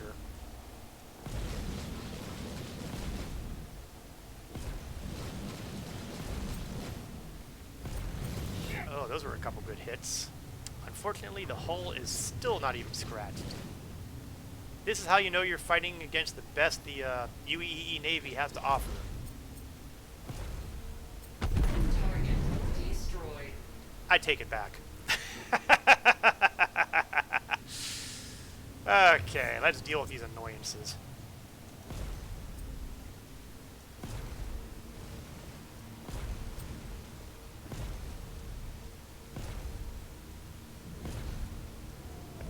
Hurricane, hasta la vista, and we got a Warden helping back him up, and let's see if we can erase him as quickly.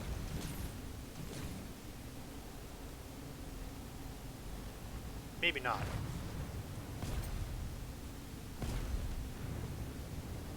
At the very least, we can try to make his remaining moments as miserable as humanly possible.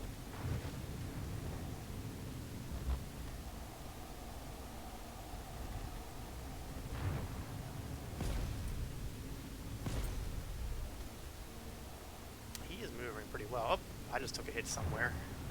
Saw the flashing on my lower left MFD briefly. I think I think I just blew a wing off. Which is nice, but I am not content to stop with a wing.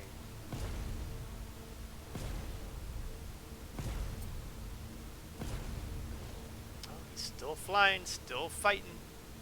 Gotta respect that. Even though I'm surprised he can maneuver at all. Well, maneuvering just became academic. Target destroyed. Let's see. Yeah, I seem to have taken significant damage on one side. I think I want to do some repair before I take on the next Arlington guy, who I believe is going to be in a substantially bigger and far more dangerous vessel.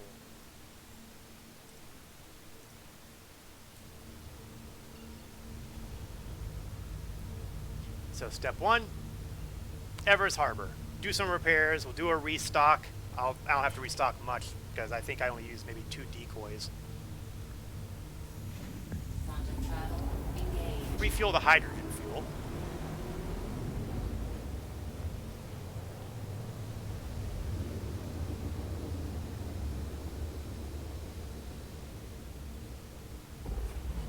Quantum travel complete.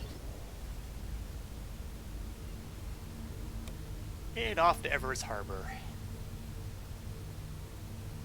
Despite the fact that I seem to have a fair amount of damage listed on my MFD, the ship itself doesn't appear to have any damage state on it.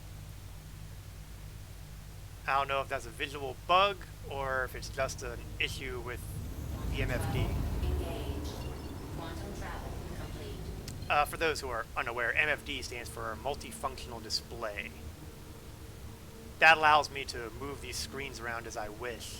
So instead of my shields being on my right, they're on my left.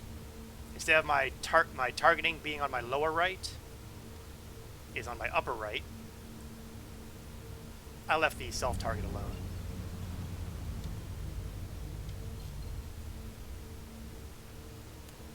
Now, it's also very, very dark right now, which means it's going to make life really interesting. So we're going to do a ping. I was hoping that the ping would help illuminate the space station a little bit more so that I could, make sure that I wasn't aiming for something important like the superstructure. Here we are. And I am just fine, thank you. I'll just go straight ahead. While we're waiting,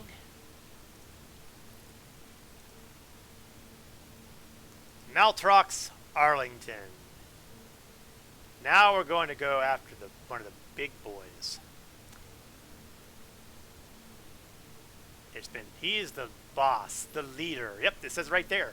Capture the leader.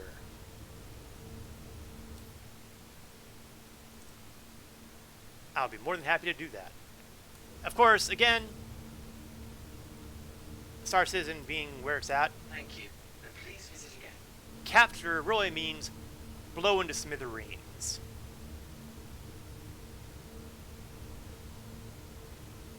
We can do this.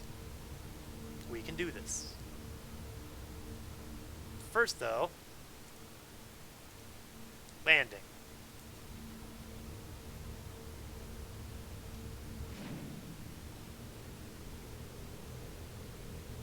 Please proceed to assigned landing bay. Well, thank you. I think I will.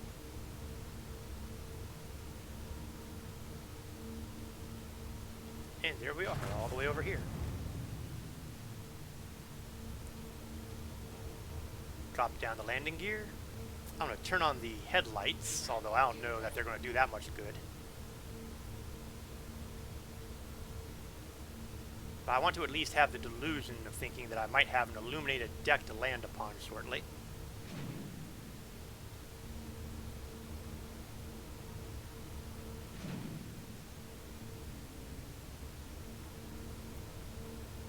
Slow it down.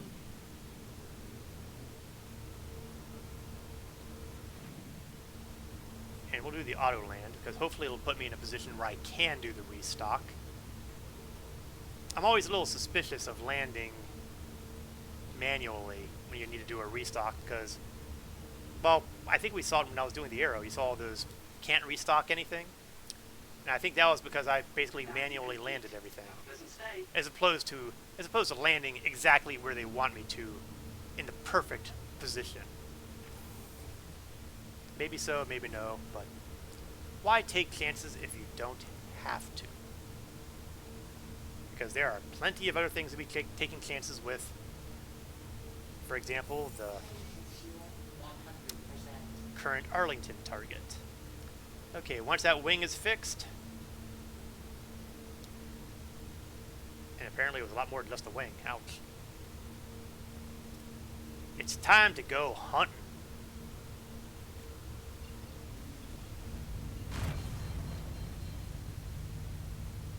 Get a little more altitude there. Don't want to accidentally slam through the station. That would be a really anticlimactic way to wrap things up, wouldn't it? Quantum travel engaged. Now, Landing gear up. Maltrox Arlington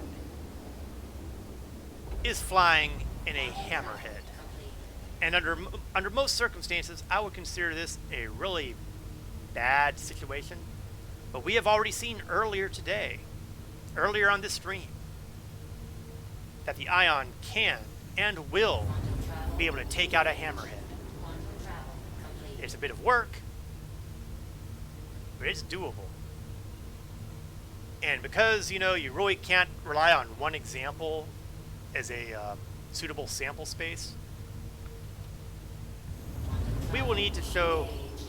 repeatable success. Now, odds are he's going to have escort craft, and I think I might want to do, oh, I don't know.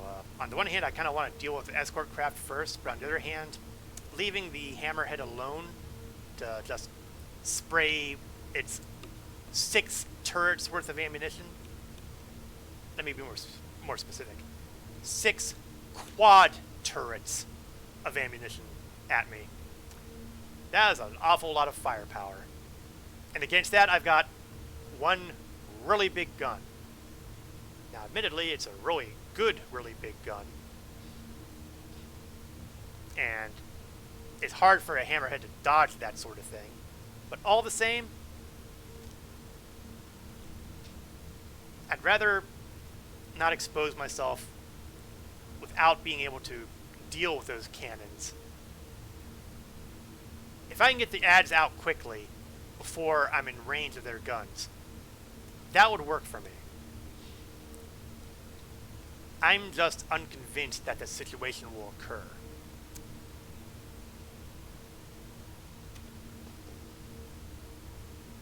I am a little bothered by the fact that I'm not quite 20 kilometers away from the area and I still have not detected the target, because hammerheads,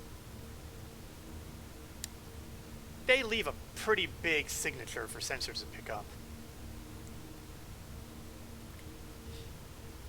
I kind of don't want them to spawn in right on top of me. Oh, somebody just targeted me.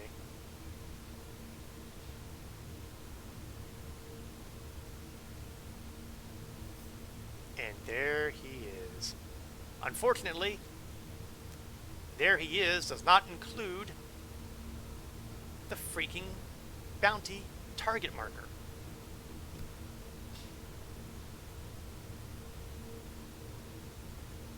So this is a place where I do not want to be. So you know what? I'm gonna see about. Oh wait, did it just move? It just moved. Okay, I take it back. He's a target now. That said, I'm a target too now.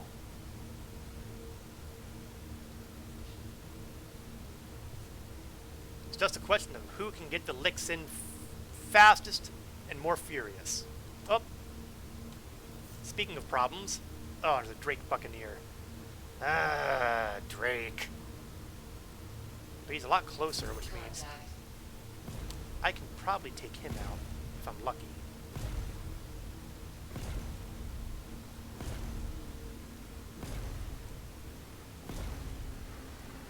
Well, I didn't connect any shots on that one.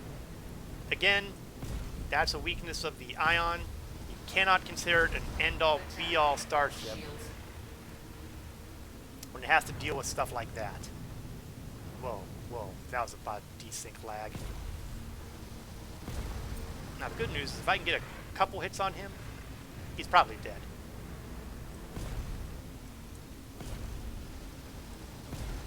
Of course, probably doesn't count.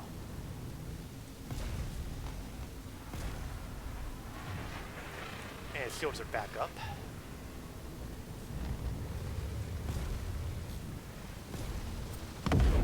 There we go, that's one down. Next guy, flying a Saber. Saber is not very tough, but it is fast, it is maneuverable. And I mean that in comparison with the Ion, which honestly just about every ship is faster and more maneuverable.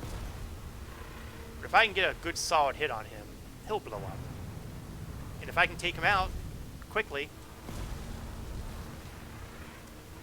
I'll be able to focus all my concentration on the Hammerhead.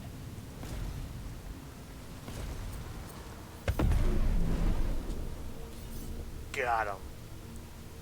All right. Now for the main event.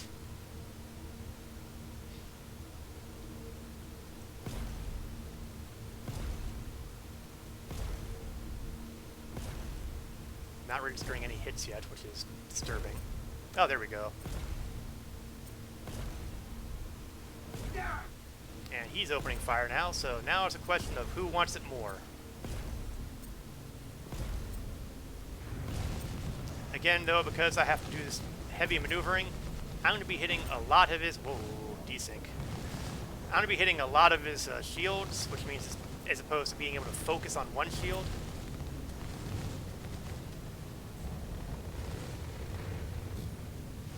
Keep moving, because to stop is to die. Oh, whoa, not good, not good, not good.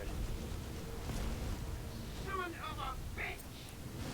Yeah, I was thinking the same thing, buddy. Nobody's really happy with where things are at right now, so why don't you just stand there and blow up, and I'll just keep shooting you, and one of us at least will be happy. Recognizing that that really wasn't what they meant. Whoa, that almost got ugly. Get some separation here.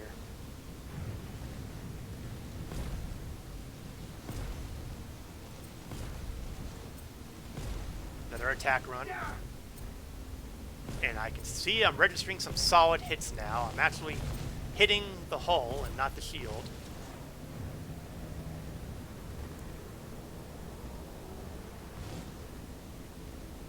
And we are flying right between a pair of asteroids here, which is making this extremely dangerous.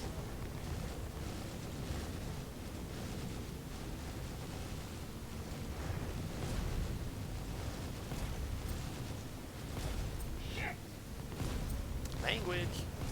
Then again, the guy's a pirate. What do you expect?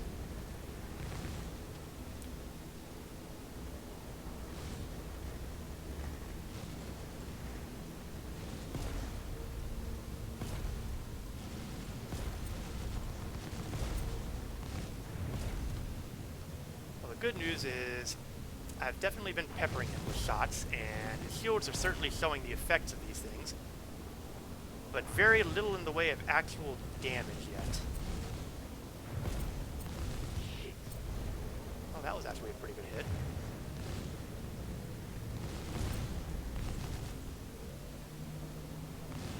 So far, he has not landed a solid hit on me.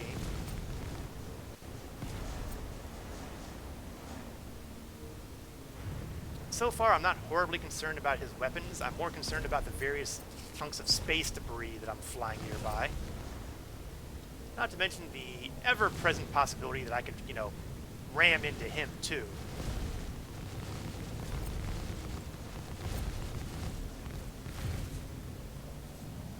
Okay, let's get some separation here. We are far too close to the rocks here, and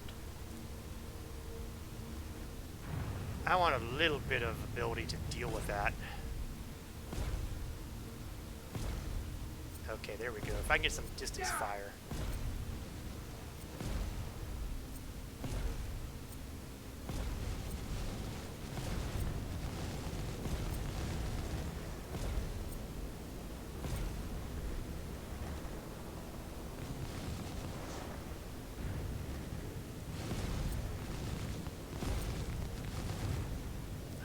shields are holding pretty good. This is actually turning out to be a pretty nasty fight.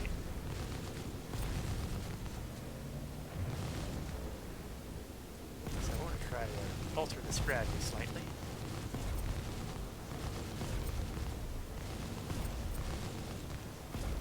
Yeah, if I can get a bit of sustained fire on a... Whoops. Gotta be careful here. Gotta be careful here.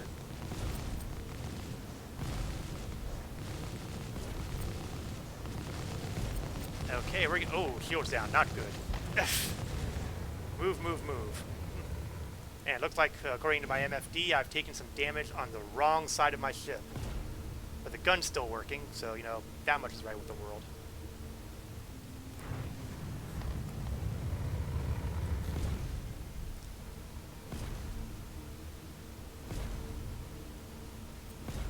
Trying to get some of that range fire on here.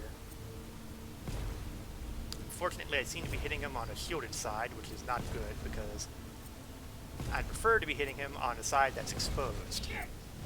Yeah, like that. Target is gone. Hammerhead, Arlington, destroyed.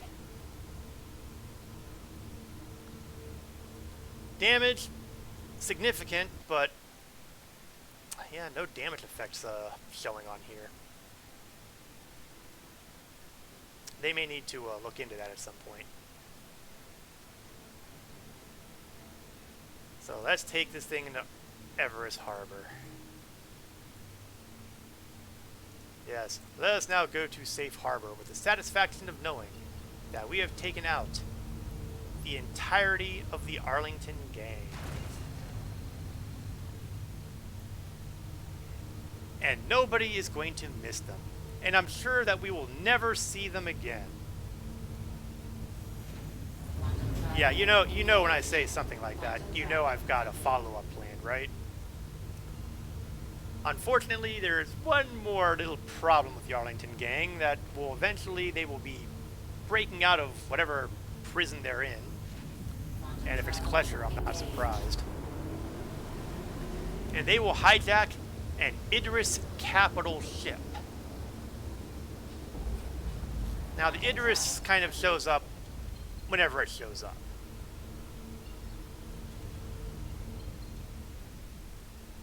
So it may not be available immediately.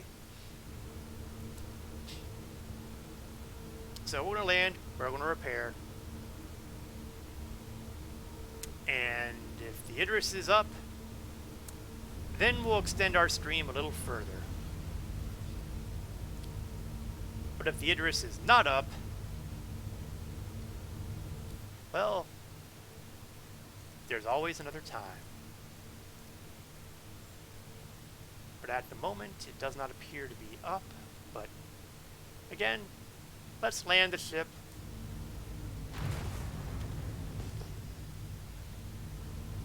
There we go. Get myself aligned properly. Land the ship and do the repair, and we will evaluate at that time.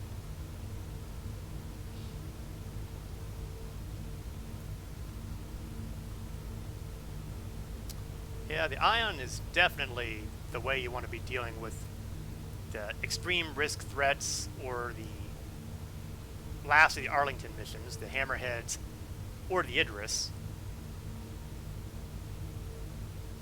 Granted, the Idris is still no joke. Well, it is when the turrets are... It's not a joke when the turrets are working. All the same. All the same. Yeah, we're going to increase speed a bit. I can only crawl my way towards the harbor for so long before I get tired of waiting.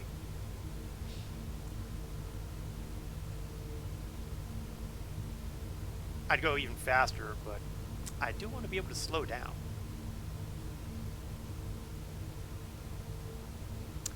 And it occurs to me that the orientation of the station requires me to be a little higher up, relatively speaking. As there are some who would no doubt tell you, there is no up or down in space. There's only relative positioning.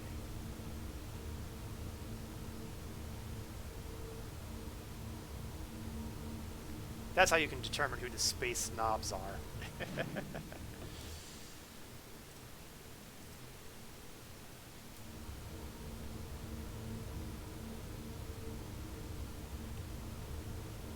Please proceed to assigned landing bay. Now, if I'm lucky, landing bay will be right in front of me.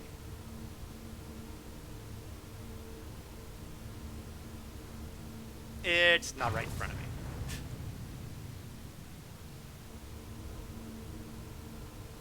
Ah well, close enough. I won't count off for neatness.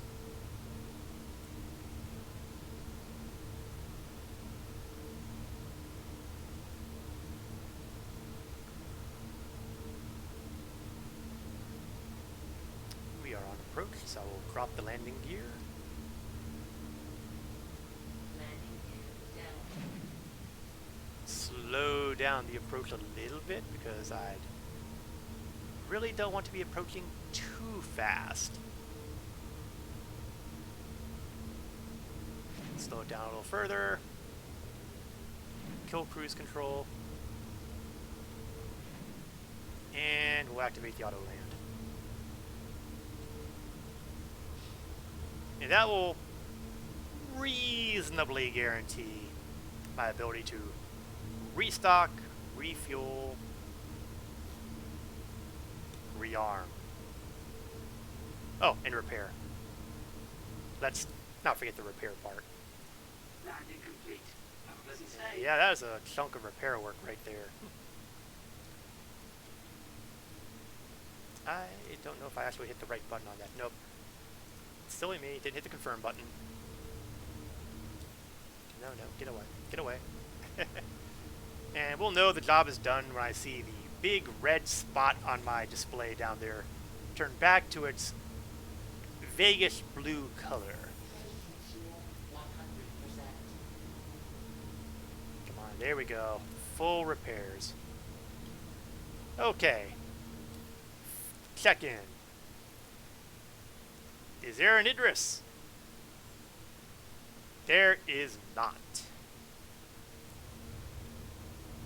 There's a timer involved, but I don't know what the timer is, so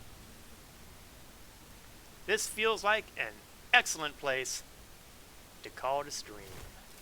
And what a stream it's been, right? So, we've had our success flying the Ares Ion against those big targets. We did not get to the VHRTs, but we did find out that I have accidentally gained access to ERTs. And I've gotten my Arlington missions all the way up to the Idris, so that when the Idris comes rolling around, I will be able to act on it. And Idris paydays are pretty nice. Takes a long time to do if you're all by yourself, but it's still a decent payday. So, next week, next Saturday, the adventure continues. I will be streaming Star Citizen again next week, 1 o'clock p.m. Eastern to approximately 3 o'clock p.m. Eastern, depending on where things stand as far as having all that together. I also will be streaming Star Trek Online during Wednesday nights at 8 o'clock p.m. Eastern to approximately 10 o'clock p.m. Eastern. I hope you've enjoyed watching, whether you are watching this live or video on demand, either here or on YouTube. Thank you all for watching. Hope you come by next time. This is Korath Landwalker, signing off.